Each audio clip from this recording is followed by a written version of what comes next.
I'm Katie Derham, that's why it says that on the screen before me. And I hope that you are mostly second-dayers. Yes, were most of you here yesterday as well? Excellent, so you know what a treat you have in store. I personally get involved with this whenever I can. Whenever Guy Hurst calls, I jump to come and be at this conference, because I don't know about you, but the range of guests and the variety of topics that get discussed at Risky Business, I find never anything short of truly inspiring. There's always food for thought. The most fascinating people from all sorts of weird and wonderful walks of life come here to share their experiences with you. I mean, we got this morning, psychologists, journalists, politicians. Who else have we got? We've got rugby players, skiers, and we've got hostage negotiators, and who knows when that might come in handy to know a little bit about that. Yesterday, I understand there was quite a lot of dancing like nobody's watching, is that right? I did that week after week a couple of years ago. Trouble was, there were a lot of people watching, so that was quite embarrassing. But nonetheless, I'll try not to do any of that today. We're talking about team building and leadership this morning specifically, but also dealing with, I love this phrase, special colleagues. I mean, we have all had special colleagues, yeah. But perhaps that's the way they discuss us as well. You know, that's maybe how we're described. The special colleagues. I mean, luckily at the BBC, it's normally the ones who always want the same mug, you know, and insist on going to the kettle at a particular time. It's hopefully nothing quite as important as the sort of special colleagues that we're talking about this morning, where really things can go horribly wrong. But I'm fascinated to hear what we're going to be learning from all our speakers. We have a pretty extreme example, first up, of the way special colleagues and the relationships with them can go pretty badly wrong and break down in a rather extraordinary fashion, and indeed how easily we can all be taken in. Who knows, when I say Walter Mitty, does that mean anything to any of you? The sort of Walter Mitty characters who walk amongst us. There are more of them. I have had experience of this myself, of people who really do think that they can just spin you a web of lies and that we'll just fall for it, and often enough we do. And our first speaker, Benita Alexander, who was an NBC journalist, has got the most extraordinary tale, an example of her Walter Mitty experience, and she's going to share that with us. She's going to come onto the stage now. Benita, please come and join us, but we've got a short film first as well to introduce her story. Benita, welcome.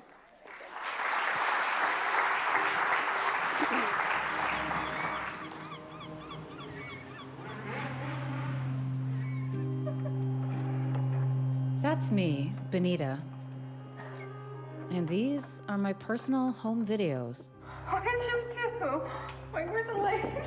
I don't know. Look for the lights. That voice with the Italian accent, that's Paolo. Oh my God.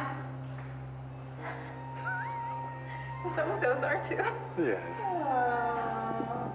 He was the most romantic man I'd ever met. Love you.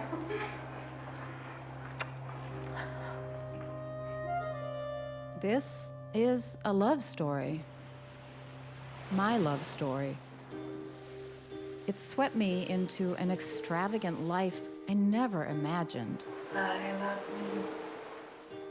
He was a brilliant, world-renowned surgeon, and he had big plans for our future. This is the place where you and I will live for the rest of our life. I love you. I was a little jealous because he's perfect. It seemed like a fairy tale, like a happily ever after. But there was a twist. Something was not right. A huge one. It was like, oh my God, how could this have happened? I could not believe it. It was awful. Awful. Outrageous lies. It was just insane. Every single stone you turned over, there was a lie. Deadly consequences. It is horrendous what he did. Some people would call that murder. That is murder. Was I engaged to some kind of monster? I want answers. With disguises and a getaway motorcycle, I went on an international hunt to uncover the truth. Wait, is that him? What I found was devastating. I'm sorry. It fooled everyone, and it ripped my life apart.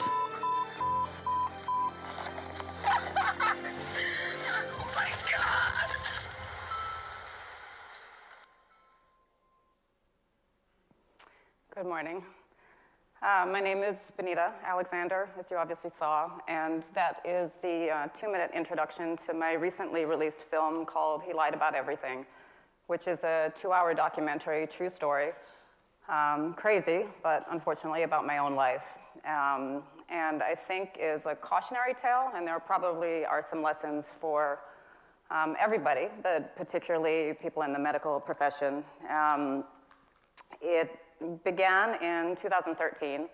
I was an award-winning journalist for NBC in New York, really at the peak of my career. And we were doing a story about regenerative medicine, and that's how I met Dr. Paolo Machiarini. And he, at the time, was at the peak of his career. He was known as the super surgeon. He had been named one of the 20 most innovative surgeons in the world.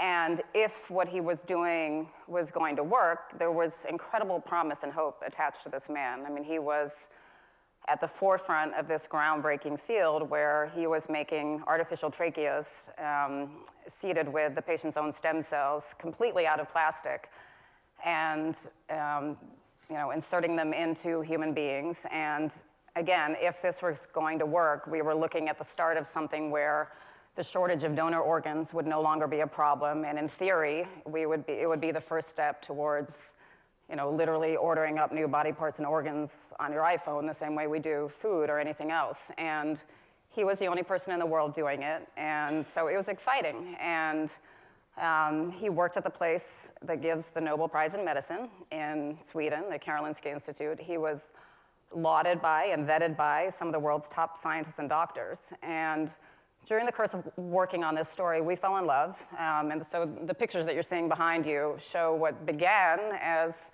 really a beautiful love story. And I thought this man was the rest of my life. And I was blissfully happy. And all my friends and family loved him. And he seemed to be literally Prince Charming. It was like a fairy tale. He did everything right. There was nothing he didn't do right. He was incredibly romantic, giving, generous, intelligent, worldly, sophisticated, on and on and on. And I was kind of living a dream. In hindsight, I would not realize this until later, I was incredibly vulnerable when I met him, as were his patients. They were desperate for their lives, and my ex-husband was dying of brain cancer at the time, and I had a then 9-year-old daughter who I was faced with trying to explain to this little girl that she was going to lose her dad.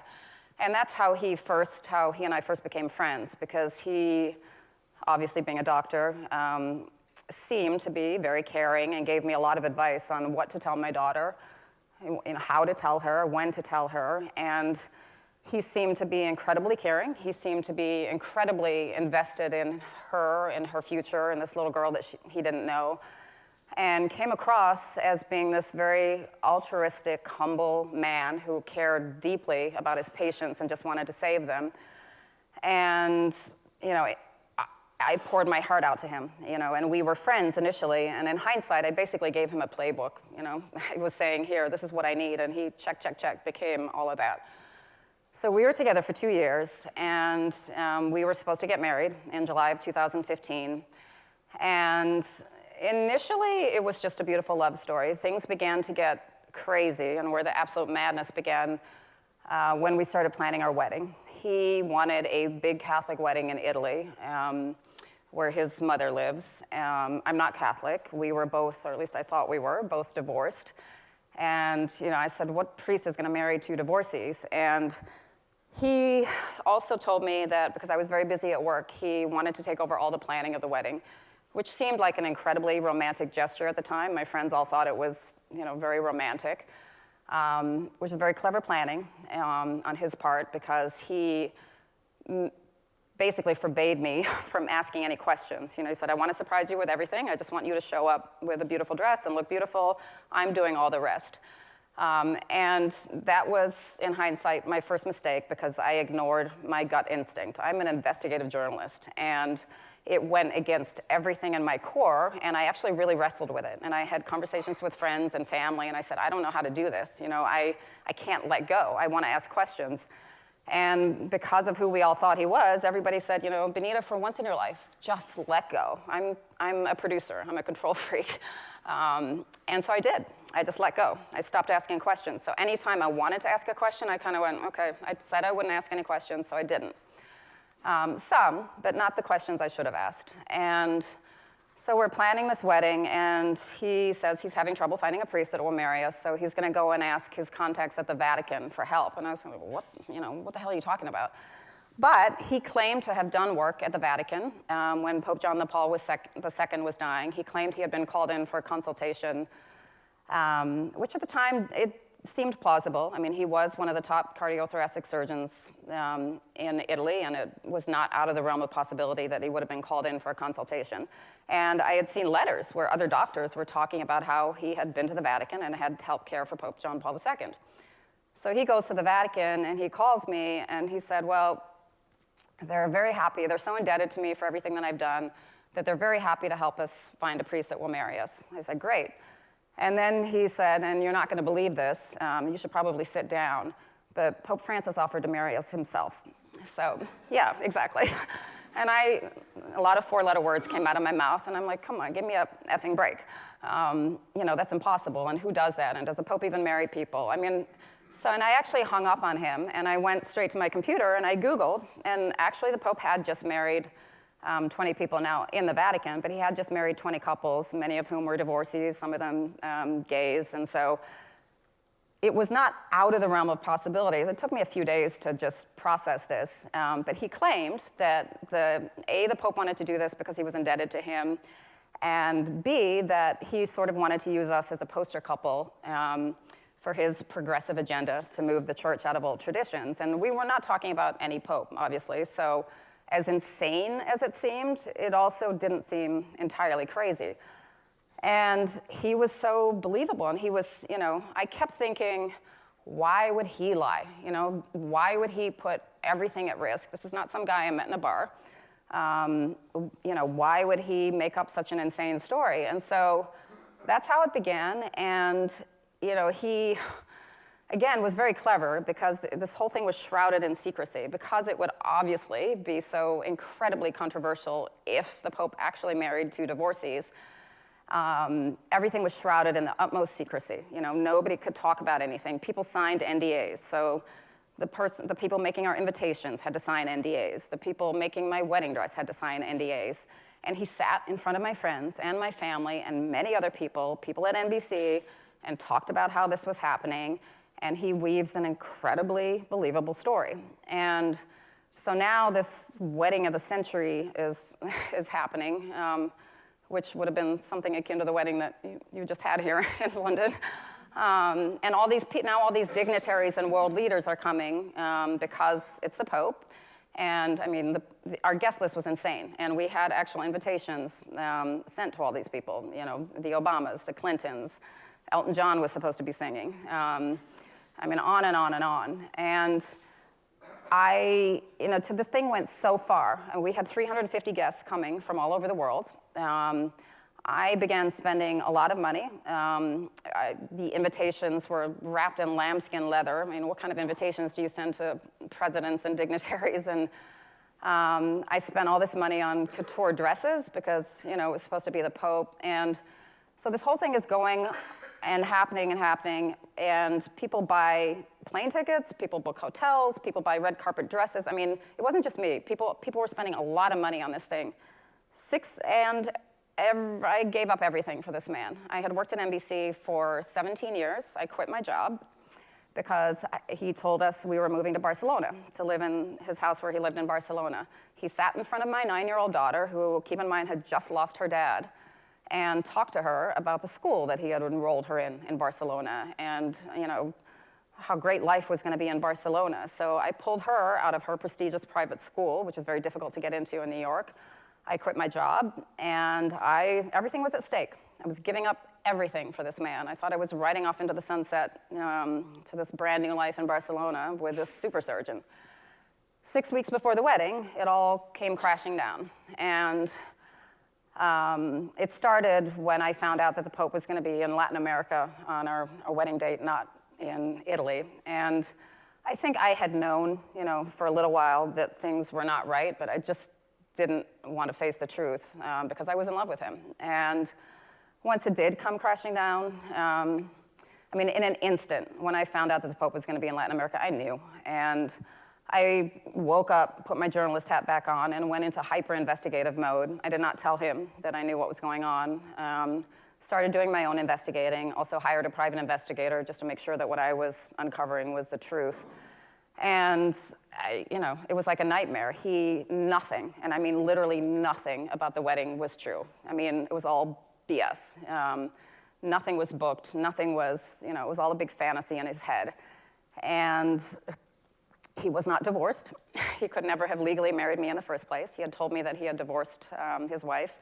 And when I went to Barcelona, to the house where I thought I was moving, which is the scene you saw at the end where I'm in the blonde wig, he had another family there, so a third family, with young children. So it was devastating. And I was shattered. My whole life had fallen apart, and I had given up everything. And I was now a single mom without a job, and I had spent at least $50,000 on this wedding. And I have this young daughter who's already been through enough with her dad dying, and now I have to try and explain to her, how this man not only lied to me, but to her and to all my friends and family. And picking myself up off the floor was hard. I was embarrassed. I was humiliated. I should not have fallen for this, and I did.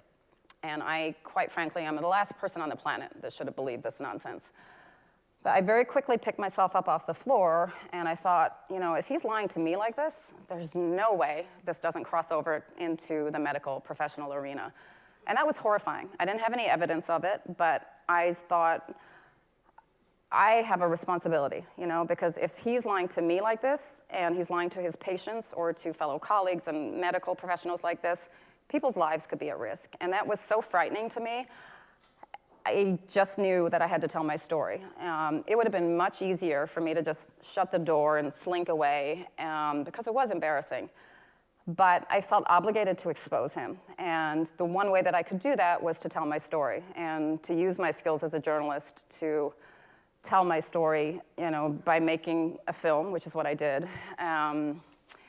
Because I felt like I have to let people know who this man really is. And the whole truth, as many of you probably know if you know the story, is awful. What he did to me and the lies he told me are nothing in comparison to what he did in the medical arena. He had zero scientific evidence that this thing he was doing was going to work.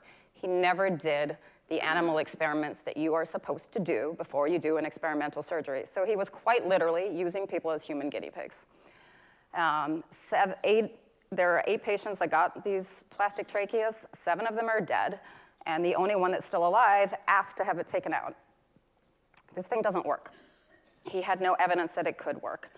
And so he was playing with people's lives. And during the course of making my film, I had traveled around the world. I met with some of the families of the patients, and that was probably the most heartbreaking part for me of all of this, sitting with the families of the patients. And we were crying together. And both of us in very different arenas trying to understand how somebody like this lies like that.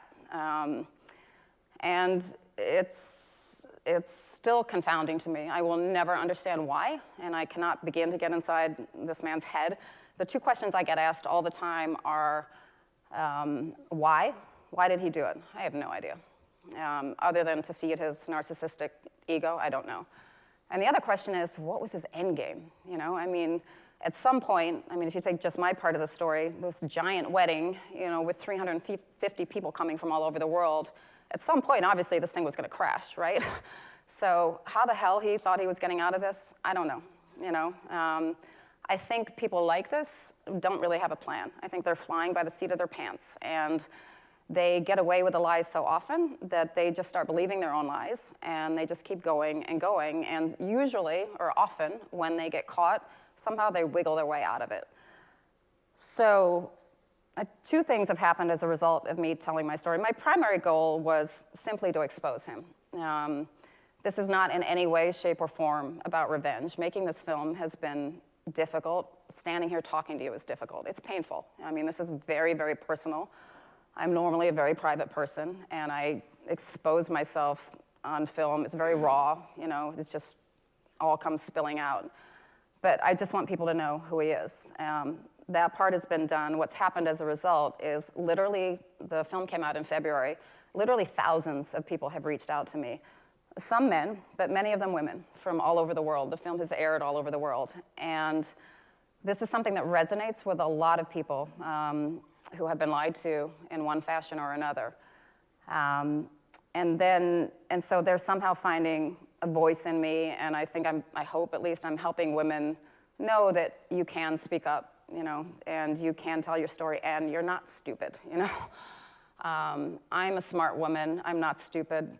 He pulled the wool over my eyes. He pulled the wool over a lot of people's eyes. He pulled the wool over people on the Nobel Prize Committee in Sweden got fired and stepped down and lost their jobs over this.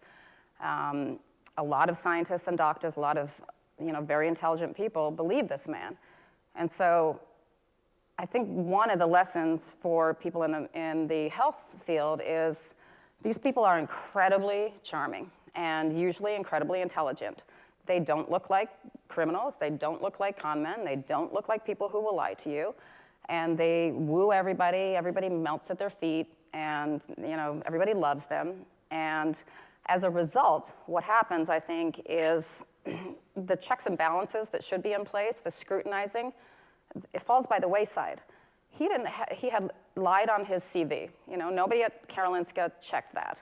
He had not done the medical experiment, the animal experiments. Everybody just assumed that he had, because here's this world-renowned, incredibly intelligent, charming surgeon. Of course he had done it. Nobody questioned him. So maybe one of the lessons in this is you do always have to question. And these people get away with not having to answer the questions that most of us would have to answer, because people are so charmed by them and so mesmerized, they just think everything's already been checked. It hasn't. I mean, it was the same for me, in a way, as I said. I just kept thinking, why would this man lie to me? And I think that's how they get away with it. And I can't diagnose him. I'm not a medical professional. To me, he seems to have at least indications of being some sort of sociopathic personality. The hallmark is they have zero empathy. They don't think like we do. All the things that stop us from doing things, they have no remorse. They have no guilt. They don't feel bad for what they've done. I don't even know if he understands what he's done to me, to my daughter, to my friends, to my family, to my life, or to his patients. I really don't think he does. And that, to me, is so disturbing. And these people are among us, They work with us. They are in our workplaces. You would never know it. And I think there does need to be awareness that these type of people are out there. They're very difficult to spot, almost impossible. But they are very capable of fooling people, because I was fooled, and so were a lot of other people. So I think with that, if you have any questions, I'd be happy to answer them. Yeah, Benita, please. Thank you.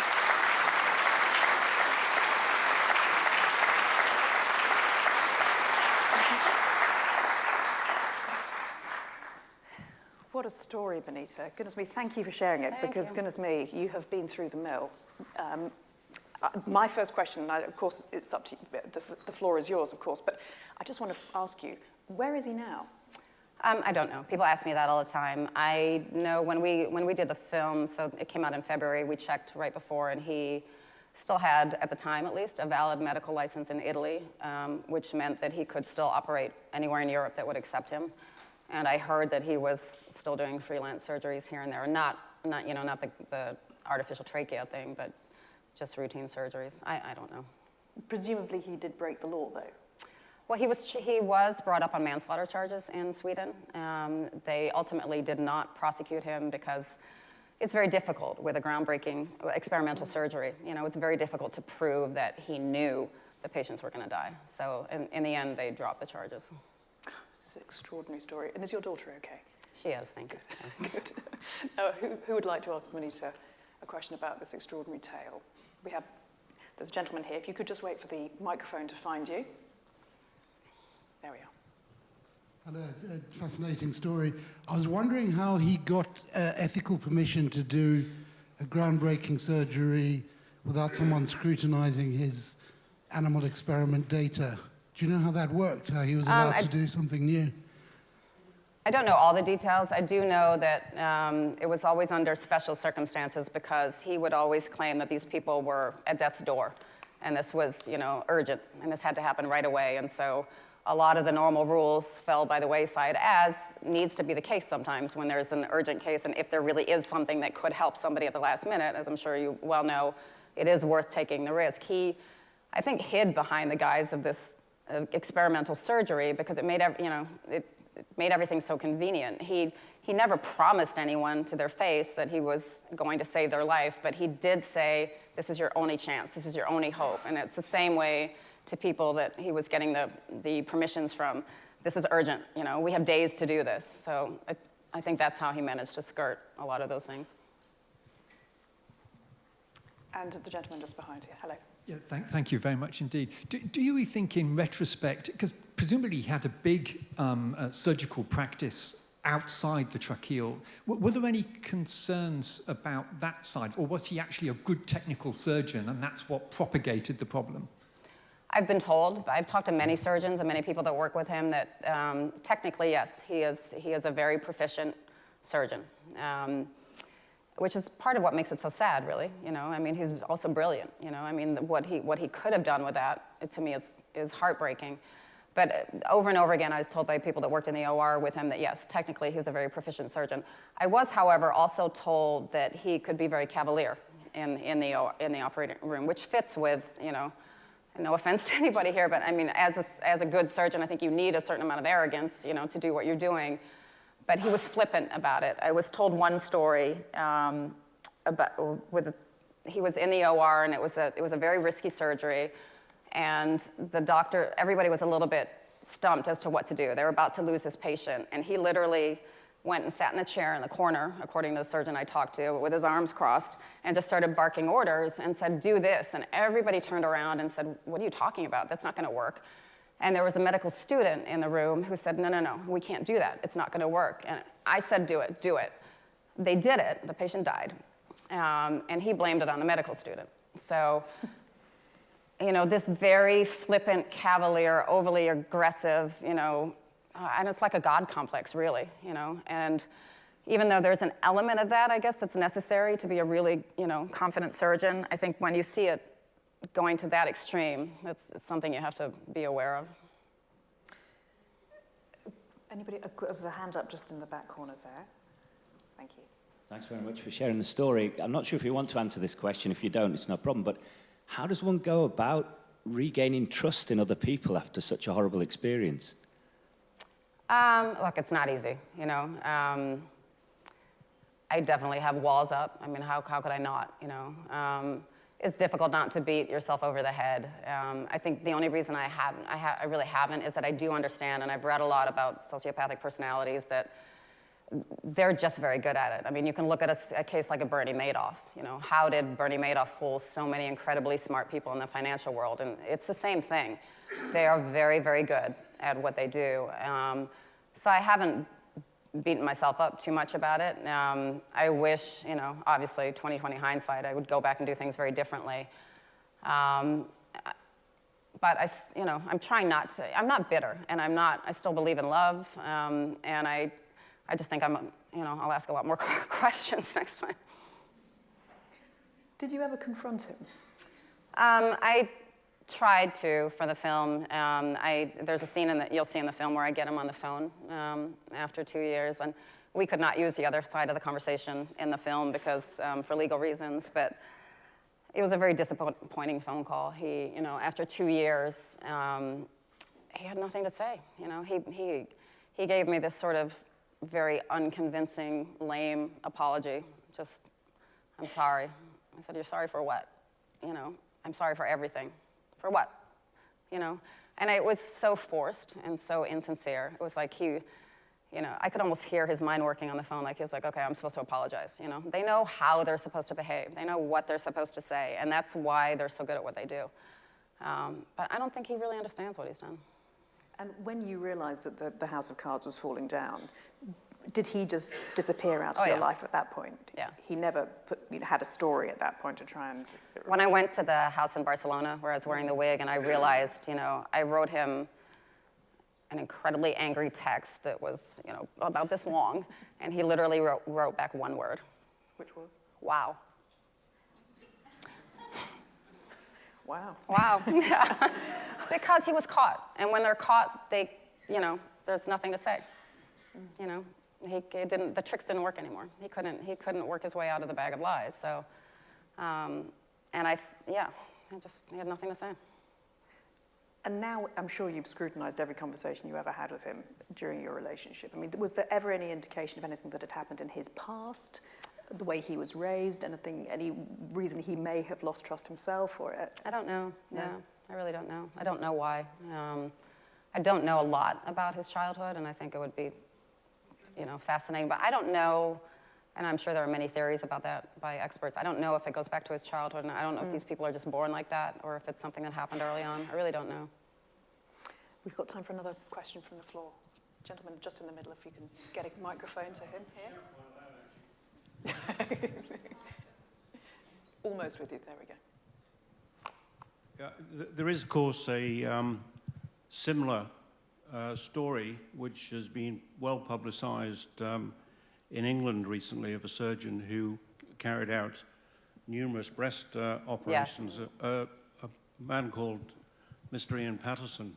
And I think the thing, how he was finally exposed was, of course, we all work in surgical teams, and it's often the team who's, first of all, where the suspicions arise. And it's reassuring, perhaps, that the legal system has, for him, at the age of 65, ended up with him spending the next 15 years in jail. So there is some justice in the world, I think. Yeah, I think so. Some of those women actually contacted me. You know, were among the women that contacted me.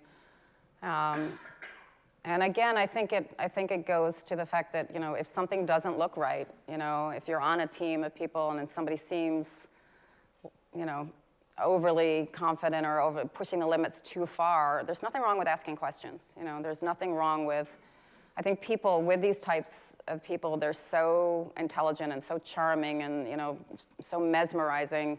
People are afraid to speak up, and people are afraid to ask questions, or, you know, and there maybe needs to be something in place to give people an avenue, you know, to do it anonymously, or to, you know, to find a way to at least raise a concern about somebody, because that's what I think in his case kept happening. People just looked the other way, and there are a lot of reasons people look the other way. Maybe they invested money in him, maybe they wrote a paper with him, maybe, you know, whatever it was, people don't want to speak up because it's embarrassing, the same way it was embarrassing for me to tell my story. But the more people don't speak up, the more this perpetuates. And so that really is a lesson. It's necessary to speak up, I believe. Benita Alexander, thank you so much for sharing your story. What a fascinating way to start the day. Thank you.